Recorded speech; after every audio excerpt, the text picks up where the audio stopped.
चलिए अब page number 3 पे देखिएगा सर, नया कॉन्सेप्ट आ रहा है डायस्पोरा। क्या आ रहा है सर? और सर डायस्पोरा का हिंदी होता है प्रवासी। सुनना सर, सुनना बड़े बहुत बेसब्री से। जो पहला ये जो मैं आपको दिया हूं, जो पहला नोट्स 1 से 22 पेज तक दिया हूं, ये आपके आईआर का, बस इतना समझ लेना कि ये ऐसा चीज है, ऐसा बेस है ये, जिस बेस से आप सिर्फ अपना फाउंडेशन नहीं बल्कि रिवीजन भी सिर्फ इतने से कर लोगे, मेरी गारंटी है। इस ढंग से ही बनाया है मैंने, ले बेस भी है, और जब वापस पूरा पढ़ा दूंगा ना तो सिर्फ आप 22 पेज रिवाइज करना, और इस 22 पेज में आप पूरा इंटरनेशनल कनेक्ट कर जाओगे, मेरी गारंटी है। आ रहा है सर समझ में? प्लीज ध्यान देना, ठीक है? तो गांव वालों, शहर वालों, देखिएगा पेज नंबर 3 पे कॉन्सेप्ट नया आ रहा है डायस्पोरा। क्या आ रहा है? अरे न्यूज में आपको बहुत सुनने को मिलेगा। डायस्पोरा मतलब होता है प्रवासी, बट थोड़ा डिटेल में जाते हैं सर। पहले जो मैं रिवीजन फॉर एग्जाम है वो वाला पढ़ता हूं, ठीक है सर? जो रिवीजन फॉर एग्जाम है वो वाला पढ़ता हूं मैं। अरे कौन है यार, इसको ऑफ करना पड़ेगा, सॉरी। चलिए, diaspora includes citizens of one country, वहां देखिएगा सभी लोग, ठीक है?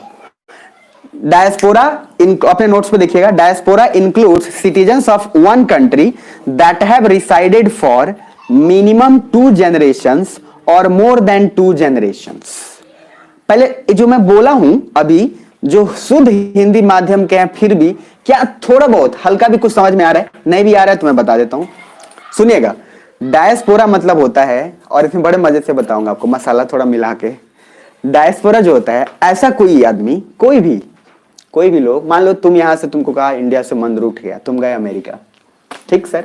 तो आपके अमेरिका जाने से पहले मैं इमेजिन कर लो कि आपके दादाजी गए थे, दादाजी गए, वहीं रह गए, शादी भी कर लिया किसी रशियन से, किसी अमेरिकन से, ठीक है सर? उसके बाद पापा भी गए, पापा भी शादी कर लिए किसी रशियन में, इंडिया को सर क्या हुआ, भूल गए। समझ में आ रहा है? मतलब 2 जनरेशन आपका वहां किसी भी जगह पे रहा, वहां सेटल्ड हो गया, तो उस कम से कम मिनिमम 2 जनरेशन या उससे ज्यादा को हम क्या बोलेंगे? प्रवासी, यानी कि डायस्पोरा। क्या बोलेंगे? डायस्पोरा या प्रवासी। मेरी बात समझ में आ रही है सर? अरे पक्का समझ आ रहा है? ये बहुत इंपॉर्टेंट, याद रखना। नीचे मैंने एक लाइन लिखा है, देखना जरा। Indian diaspora are in South East Asia. अब साउथ ईस्ट एशिया इमेज करो तो कहां था, जिनको पढ़ाया हूं? एशिया, इंडोनेशिया वाला हिस्सा। आ रहा है समझ? दूसरा क्या लिखा है देखो उसमें, सॉरी साउथ एशिया, उसके बाद है क्या है? South Asia. उसके बाद सर देखो, USA, Latin America, Africa and less in Europe. अब मैं जब अफ्रीका बोल रहा हूं तो क्या आपको लग रहा है कि अफ्रीका पता नहीं कौन सी चिड़िया का नाम है? ऐसा लग रहा है क्या? अफ्रीका पढ़ाया हूं तो याद करो, मोरक्को से मेटल, सीड, पूरा दिमाग में चलेगा। सूडान, साउथ सूडान, नीचे ब्रू, M1 M2 Z1 Z2, Zambia Zimbabwe, नीचे साउथ अफ्रीका, बोत्सवाना, उधर GTV चल रहा है पूरा। अब बोलो यूरोप, तो यूरोप चला है नॉर्वे, स्वीडन, फिनलैंड। इमेज बन रहा है? अरे बन रहा है, नहीं बन रहा?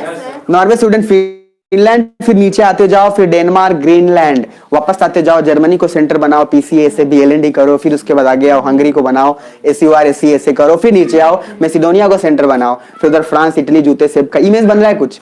सोचो सर, 1 मिनट 2 मिनट एक कॉन्सेप्ट से पूरा मैप रिवाइज करोगे। मेरी बात समझ में आ रही है? अब मैं यही नहीं बताता यूरोप, आप कहते हैं अच्छा यूरोप, ठीक है, आप रट्टा मारोगे क्या कि यूरोप में इंडिया के लोग रहते हैं। यूरोप किधर है अपने को पता नहीं है, तो इसमें लिख देना यूरोप किधर है आप जानो। हमको तो बस लिख देगा, समझ रहे भैया?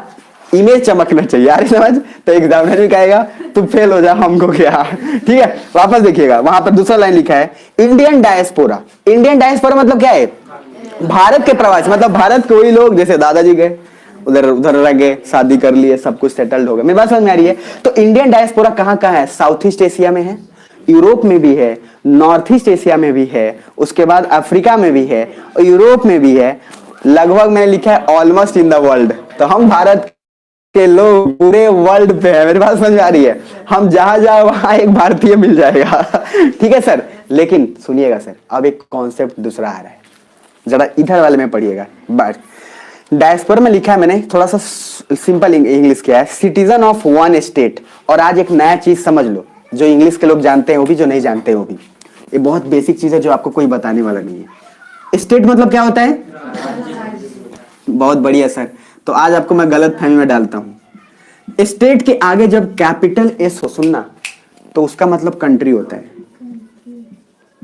इसीलिए कभी देखना लिखा रहेगा इंडिया इज ए स्टेट और आप कहोगे गलत लिखा है, आता है इसको भारत एक देश है। अरे सर सुनो, यही होता है कि आम जीवन, जो मैंगो मैन होता है ना, आम आदमी मैंगो मैन तो जो मैंगो मैन होता है वो ऐसा ही सोचता है कि अरे कंट्री लिखना था, स्टेट लिख दिया नहीं आता क्या इसको।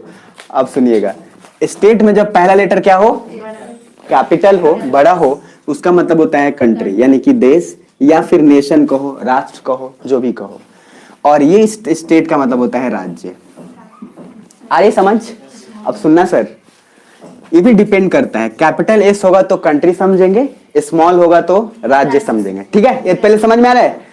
अब ये न्यूज़पेपर में जो द हिंदू होता है या इंडियन एक्सप्रेस, ये सब जो पढ़ते हैं सब, उसमें सर देखेगा तो सब आधा से ज्यादा को तो पहले पढ़ेगा नहीं, और पहले देखेगा कि स्टेट है तो मतलब वो होता है। वापस एक बात और, कहीं कहीं पे ये भी लिखा है स्टेट स्मॉल, और इसका मीनिंग पे देश होगा कहीं कहीं।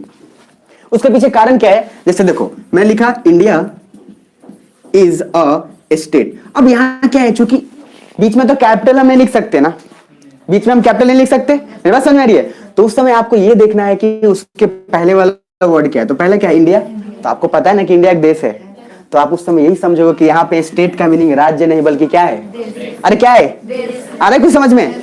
ये बेसिक चीज है सर, बहुत छोटी चीज है लेकिन कोई बताएगा नहीं, और यही छोटी चीज बहुत इंपॉर्टेंट है, क्योंकि कहावत है बड़े आदमी लोग कुछ अलग नहीं करते हैं, बस उस चीजों को कुछ अलग तरीके से करते हैं। आए समझ? और छोटी छोटी चीजें बहुत घाव गंभीर करती है। सुनना सर, बोल नहीं हो रहे ना, आना। अभी तक हम डायस्पोरा पे आ चुके हैं। दूसरा कॉन्सेप्ट डायस्पोरा, मैंने बोला कि कोई भी ऐसा जो कहीं पे भी मिनिमम 2 जनरेशन रहा हो। मिनिमम कितना? 2 और जनरेशन मतलब पीढ़ी समझ लो, दादाजी थे, पापा, फिर आप लोग बस गए जाके अमेरिका में। ठीक है सर, तो कम से कम मिनिमम 2 या उससे ज्यादा हो तो उसको क्या बोल रहे हैं? डायस्पोरा। आना सर आगे, citizen of one state who started living in another state and settled there. क्या लिखा है? For many generations. क्या लिखा है? लेकिन हम समझेंगे मिनिमम कितना होना चाहिए? 2 जनरेशंस होना चाहिए। आगे आना सर, ज्यूज, इजराइल और डायस्पोरा, याद है, पढ़ाया था, चमक रहा है सर? अब बताओ, मैप नहीं पढ़ाऊंगा तो कहां से काम चलेगा, एक एक चीज अब कनेक्ट करोगे। तो मैंने क्या बोला था, ज्यूज को अंग्रेज लोग लेके गए थे इजराइल में। ठीक सर, तो क्या लिखा है मैंने? Jews are economically strong. मैंने बोला था कि ज्यूज लोग जहां जहां भी वर्ल्ड में है सर, 2 आदमी से पंगा कभी मत लेना, एक ज्यूज लोगों से और एक जो आपके होते हैं ना गोरखा नेपाली, नेपाली जो गोरखा नेपाली हैं, भाई पकड़ के मारेंगे तुम्हें। मेरी बात समझ में आ रही है? इन दोनों से बच के रहना, ये बड़े स्ट्रांग और बड़े हार्ड वर्किंग होते हैं, बहुत हार्ड वर्किंग, यकीन माना, हद से ज्यादा वाला मेहनत। इसीलिए मैंने क्या बोला था, डोनाल्ड ट्रंप ने ज्यूज का वोट लेने के लिए क्या किया था, जेरूसलेम राजधानी थी उसको उसने क्या किया था, मतलब शिफ्ट, पहले तेल अवीव हुआ करता था और तेल अवीव से राजधानी को शिफ्ट करके कहां बना दिया? जेरूसलेम में। कहां बना दिया था? अब जिनको नहीं पढ़ा है ना, चिंता नहीं करना, उनको अपन बताएंगे, बट अभी समझ लो, अभी इसको रिकॉल कर लो। तो सुनिएगा सर, क्या लिखा है मैंने? Jews, Israel, diaspora. क्या लिखा है? Israel diaspora are economically strong in world wherever they are, but Indian diaspora is not. भैया ज्यूज मैंने बोला था कि जहां जहां हर जगह धनी है, लेकिन सुनना सर, सुनना ध्यान से, सुनिएगा, लेकिन इंडिया के लोग जहां जहां सब के सब धनी, सुनना सर, नहीं है। इसलिए क्योंकि जरूरी नहीं है भाई, कुछ जगह पे इंडिया में क्या है, आप देखो ना तो सरदार जी लोग आपको लगभग हर जगह मिल जाएंगे। कुछ जॉब है जो फिक्स है, जैसे ट्रक चलाता हुआ तो आपको लगेगा सरदार जी होगा, मेरे पास समझ में आ रही है? वो कुछ अपना प्रोफेशन लोग रखे हुए हैं, जैसे मजदूर लोग कहा सोचो तो भैया हम भी बिहार के हैं, क्या दिक्कत है? लेकिन यहाँ कमाल का बात यह है, वापस मैं बोल दे रहा हूँ, बुरा मत मानना, सच बात तो यही है कि हम लोग बस चाहते हैं कि कंपनी जाए, हमें 20,000 का पगार मिले, आपस घर पे आए, बीड़ी धुके और घर पे खा के सो जाएं। मैंने बोला था आपको फर्स्ट डे, याद करना प्लीज, अभी भी बोल रहा हूँ, बोर होना या बुरा लगे तो भैया लगे, बट जो सच है वो सच है। तो भैया सच ये है कि आप जब तक अपना एटीट्यूड चेंज नहीं करोगे तब तक सर आपका लाइफ बदलेगा नहीं। आप लोग मानी के बैठे हो कि हम जनरल कंपटीशन के लायक, मानी के बैठे हो कि हम ग्रुप डी ही निकालेंगे, जबकि मैं सच बता रहा हूँ, सबकी औकात, जितने लोग मेरे पास हैं, जिनको मैं देखा हूं, मैंने बोला है कि मैं चेहरे से किसी को भी स्कैन कर सकता हूँ। आपकी ईमानदारी से बोल रहा हूँ, पूरा पोटेंशियल हाई है, बस सब के सब अपने आप को मान लिए हैं कि हम इसी लायक हैं। समझ रहे मेरी बात? कभी भी अंडर एस्टिमेट अपने आप को मत करिए सर, क्योंकि आपको मजे लेने के लिए हजारों लोग आएंगे, लेकिन आपको कोई ये बोलने वाला नहीं होगा कि सर तुम्हारा औकात इतना है, चलो मैं तुम्हें कुछ सिखाऊं, तुम बनो। तो सर सोच ऊपर रखना है कि नीचे? अरे हाँ, और एटीट्यूड एकदम रखना है सर, आईएएस वाला। इसी बात पे बोला था ना कि जब आपकी पोस्टिंग होगी और आप जब एसडीएम होंगे, मैं वापस एक बार सुना देता हूं, एसडीएम जब आप होंगे तो आपको पहला कॉल विधायक का आएगा, सुनना सर।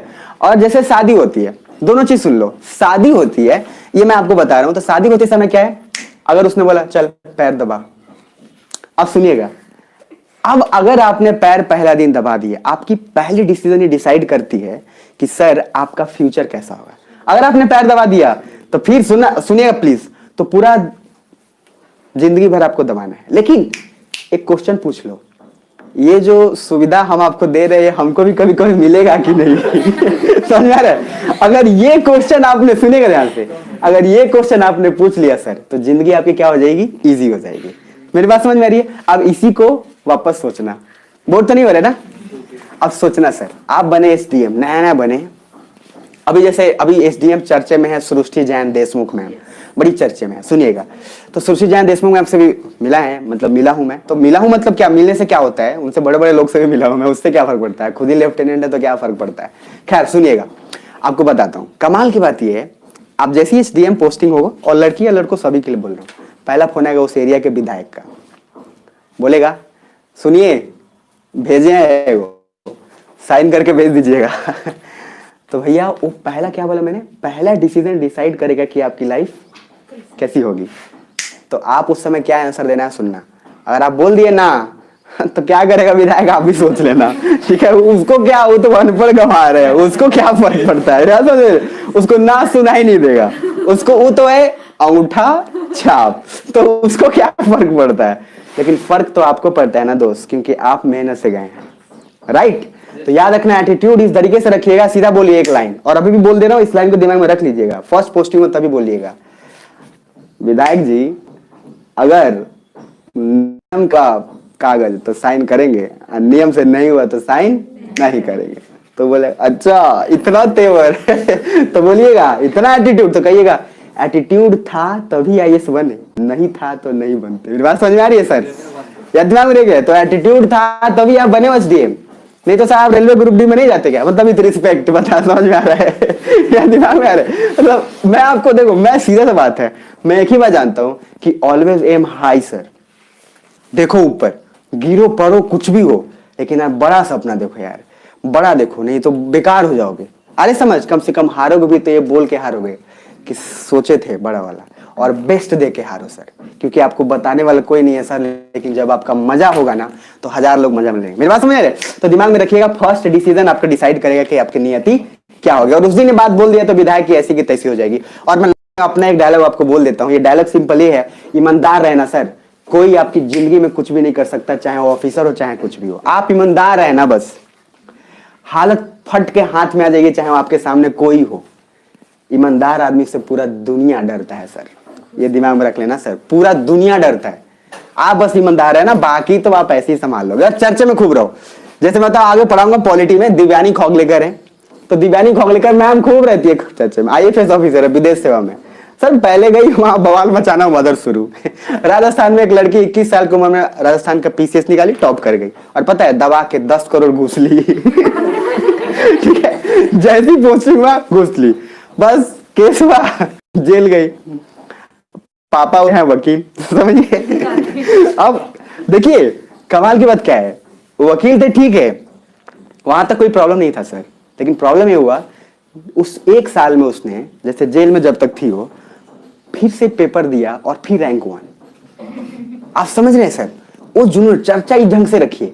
देखिए घूस लेना गलत है भाई, इसमें कोई दो राय नहीं है, लेकिन सर कुछ बन के चर्चे में रहो तो ज्यादा मजे में है ना, ऐसे चर्चे में रहो तो लोग बोलेंगे ये फालतू यार। समझ, एक लड़की का नाम और बताता हूँ और आगे बढ़ूंगा, मैम है वो, काफी सीनियर आईएएस, वो भी राजस्थान जैसे पीसीएस होता था, महाराष्ट्र का पीसीएस निकाली, जैसे बीपीएससी है वैसे ही महाराष्ट्र का है, निकाल ली, ट्रेनिंग कर रही थी, ठीक है।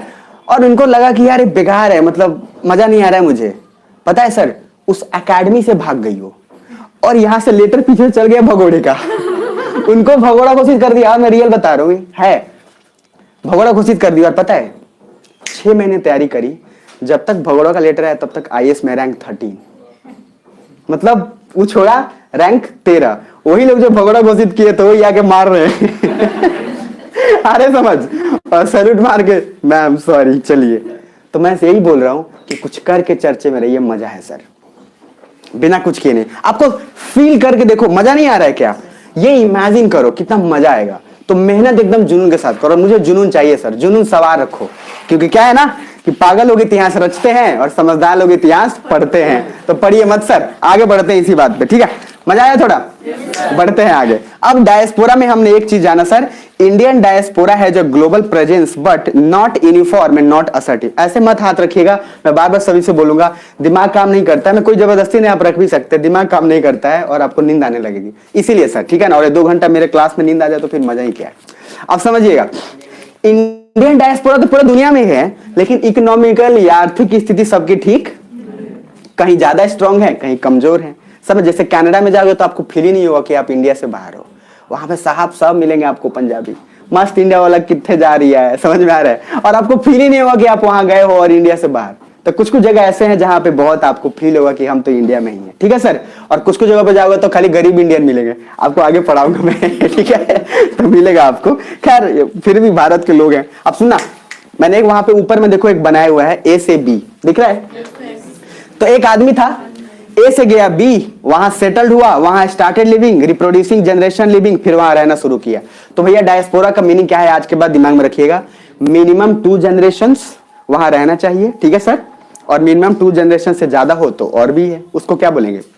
क्या बोलेंगे? क्या बोलेंगे? डायस्पोरा, यानी कि प्रवासी। तो प्रवासी मतलब वैसे वो शख्स 2 जनरेशन जिनकी 2 पीढ़ी रही हो, वहीं पे सेटल्ड हो गई हो, वहीं पे उनके सारे काम और सब कुछ हो गया, उसको क्या बोलेंगे?